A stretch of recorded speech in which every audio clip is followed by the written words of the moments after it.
Let's make our own Makey Makey paper piano with office supplies and pencil and our Makey Max backpack.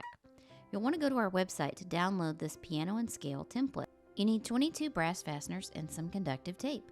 You're going to place a brass fastener through each musical note in the scale. On the back side, you want to make sure to press those fasteners flat. Then you're going to take conductive tape and place the tape from the fastener to the top edge of the paper, just wrapping around a little bit to the top. You'll want to draw in minor keys with a pencil if you're going to use those.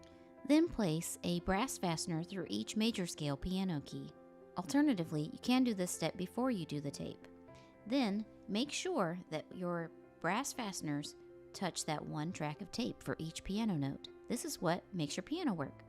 To get all 18 inputs, you'll want to remap some of your inputs on Makey Makey. Check to make sure what version you have. To use our Makey Max backpack, you need a version 1.4 or higher.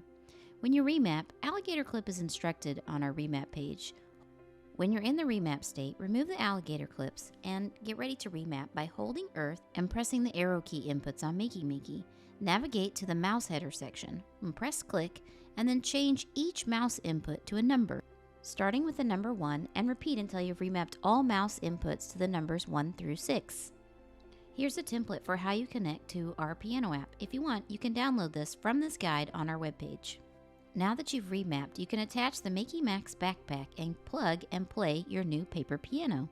You'll want to test your keys by plugging into Earth and testing each key on your Makey Max, like this.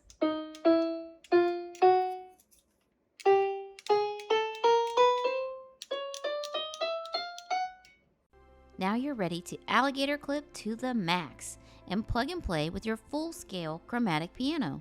What musical masterpieces will you invent next?